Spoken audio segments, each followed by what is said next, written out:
Our Muslim? Yes, sir. It was Muslim business. And you can go up there now. They done built a what do you call it? Where a bunch of businesses is. Mall? A mall. They built a mall on Blue Avenue. The masjid did there. Well, it was the mosque built it there. Right. Tell us about your experience accepting Imam W.D. Mohammed as the leader of the Really, it was nothing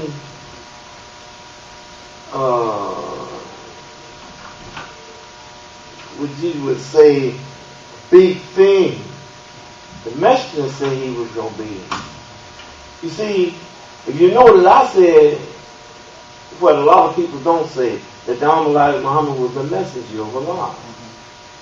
And in my heart, I believe that right now. You know, because I heard his son say the same thing I say. And, you know, say he was a messenger of God. And that message that he had, you know, and he taught on that, you know, what Muhammad did.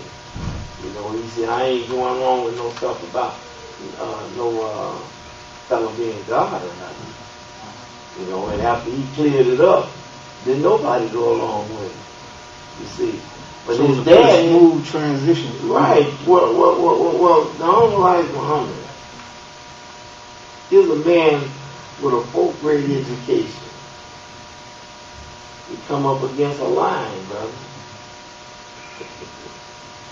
And nobody can't say he wasn't successful. See? And coming up against this lion, the old lion told him that F.B.I. agent, what his name was, the one that had stuff on Nixon and everybody, J. Edgar Hoover, told Elijah Muhammad, said, what are you trying to do, Elijah? He said, I'm going to raise you. He said, you'd be better off to try to put pants on the elephant. He said, I got one leg in it. And like that, you know. And he come forward, man. And we used to, if the Elijah Muhammad say, we're going to build a school. We build a school. The only thing they didn't finish was the hospital. And I don't know what happened there. I have an idea, but I don't know it. I don't talk about it. Because Malcolm made a good statement once. He said, those who know, don't say. And those who say, don't know. So I don't want to get into don't know, you know, crowd. I don't want to get into we don't want to get into it. Really. Yeah. But you probably heard of Joe Texas. Well, he was the one who raised the money. Raised quite a bit of it for that. You know, well, we're gonna make another transition. We're gonna talk about this community right here, and how did you and Sister Dilla actually contribute to the foundation of this community? And what did you do to keep the Muslims together? To have to teach. What did you teach these types of things?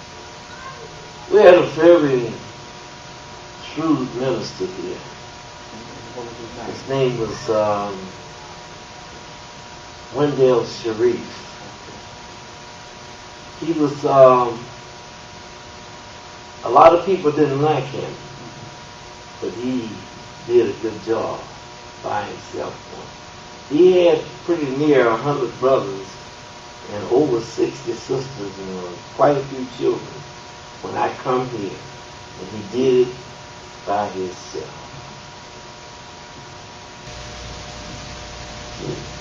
And a lot of people didn't like him because they didn't know what he was doing. Well, when I come here, I've been a young Muslim, and always listening, I picked up on what had happened. He divided and conquered.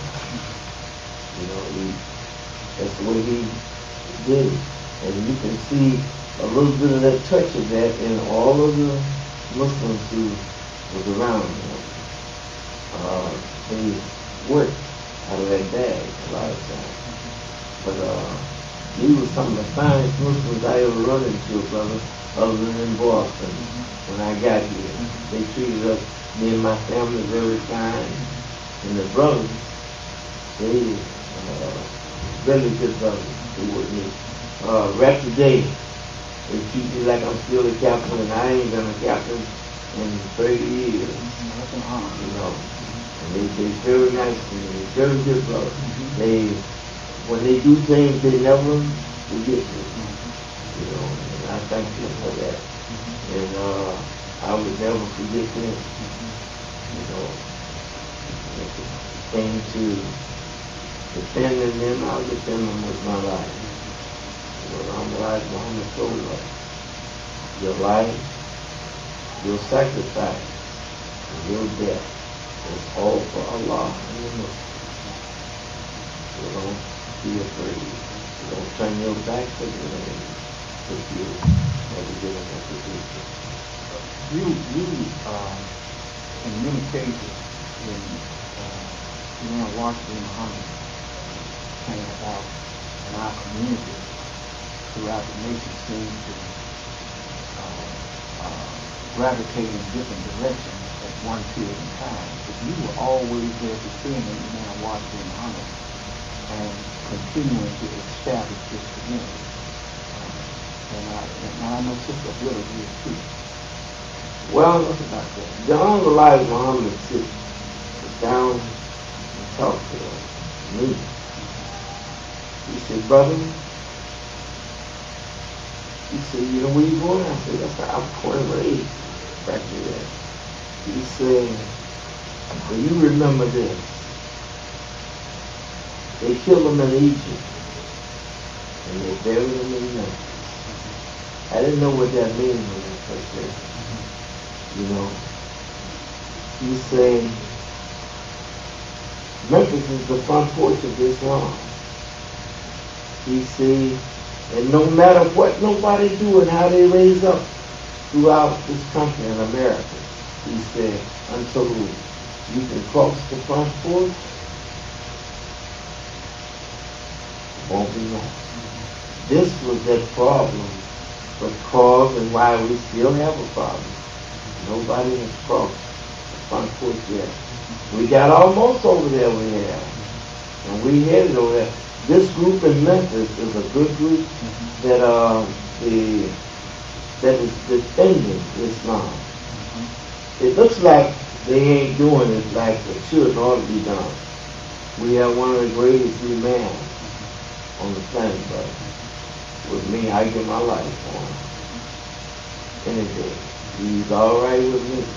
I mean, I guess you see I'm a little quirky sometimes, but I see within him that leadership.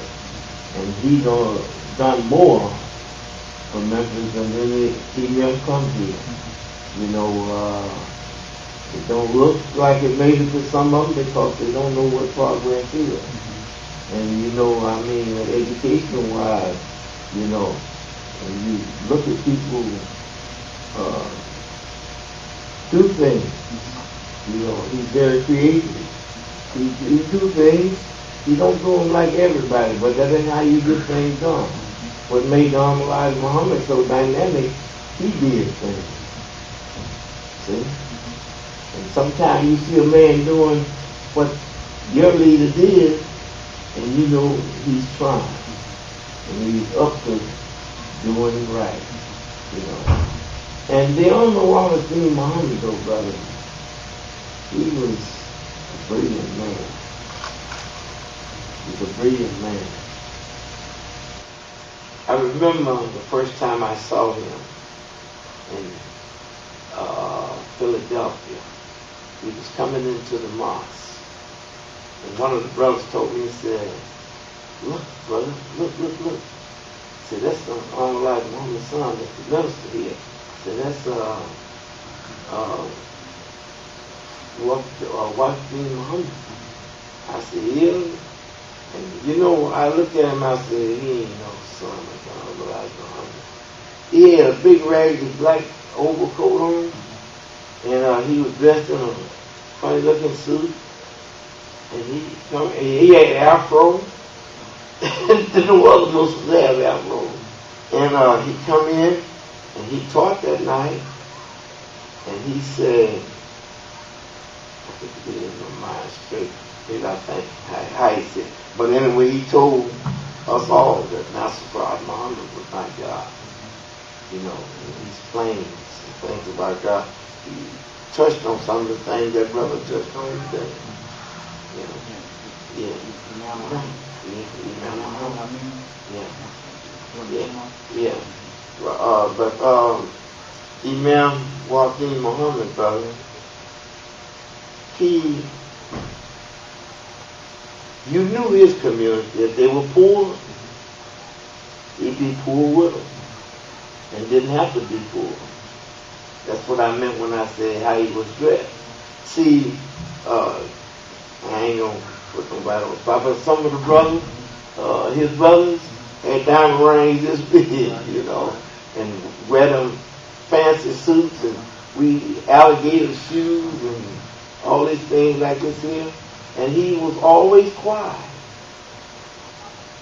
He was always quiet until he started to teach. When he started to teach, he never teach like the rest of the y'all. And I think you heard him say that, you know, and a lot of them didn't like him and Malcolm.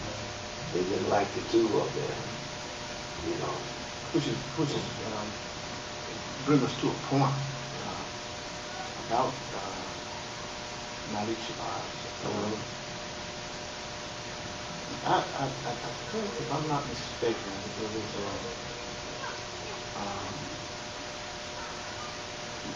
basically back up when the movie was produced, Malcolm X, and we all looked at the movie. In that movie, there seemed to have been an atmosphere that was being created to put Malcolm in harm's way, And then I later heard where Minister Farrakhan took some responsibility for creating that atmosphere. He didn't take responsibility for creating the atmosphere. Mm-hmm. He took responsibility for doing what you're supposed to do as an F.O.I. Okay.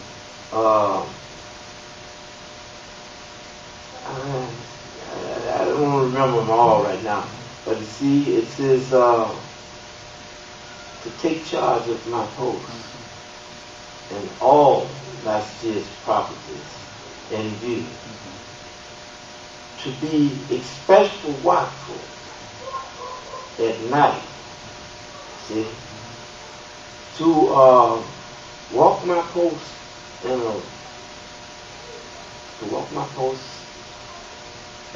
one sort of manner it is, keep it always on alert. I used to know them things I have down, but I can, once I sit down and look at it a couple of seconds, but all of this is in the 13 general order. This is in there. And you are to report all things that is said or done that is not within the community. Now, Minister Malcolm made a statement, and Minister Malcolm says that Mr. Farrakhan was a boy. You know, Mr. Farrakhan never says nothing about that. But I was at the meeting where this happened at. And Minister Malcolm was saying that he didn't understand. And I think I heard Minister Farrakhan say one time, said, I didn't understand some of the things he was doing. Yeah, he said he did. You know, but Malcolm, I heard him teach out his own mouth, brother, just like I'm sitting here with you. And I was on post. And he said, if I contradict the messenger. He said, kill me. He said, anybody. He said, because he's the first man to do something for us. That's why he said, and can't nobody prove it. He said, come up against me if you want to. He said, you can't prove nothing on him. I remember they had Williams. His name was Jerry Williams or something like this. This is one of the big fellas. He is a radio announcer in Boston. They had him on his show. And Jerry Williams said, well, I'm not a devil. You know, I don't care what you say. So Malcolm asked Jerry, said, the devil go against the rules of God, don't he? He said, yeah. He said, Jerry, he said, you are Jew, ain't you? He said, yeah. He said, you eat Chinese food? He said, yeah. He said, you drink? He said, you smoke? He said, you gamble? He said, how about messing with other people's wives and stuff like that? He said, don't mess with nobody's wife now. Yeah, and he said, well, look, the things I asked you, who do them kind of things? He said, devil. Or he could think that, he said, devil. And he said, see, you call yourself a devil. I didn't call you a devil. And so he talked to him a long time on that show, you know. And, but they were setting Malcolm up, some fellas around. They had a fella in the movement, I don't know what his name is now. He was a dark-skinned fella. And he was going around there, and he told on black woman Malcolm was trying to take over the community and everything. He the one started doing it. And yo-yo was down. Yeah. Yeah. Malcolm was a very good brother for me. I know I used to have the same name he had, Shabazz. You know, I have a son. When he was born Izzah Kariem. How many children do you have now? I got 10 children and 2 adults. So 12 children. Really. I have 12 children. I got 1 year. And you've been married now how long? 60 years. 50 years. 60. Right. Yes, sir. I'm trying to see it. 60. Yes, 60 years, brother. To the same young lady, brother. We've been a Muslim family. Well, we've been a Muslim family since 59. I said, really a Muslim family since 59. You know. What could you, what would you advise the community as to ways that we can grow and be prosperous and successful in this Tennessee? Some people might not want to do what I say do, but I think if we got together with the email and not be jiving around, you know, let's take some money and do something worthwhile with here. Let's build something. If it was nothing but one big store, if it was a big restaurant, you know, let's do this together. That's the first. See, let's do it, and then we'll do like we did in Boston.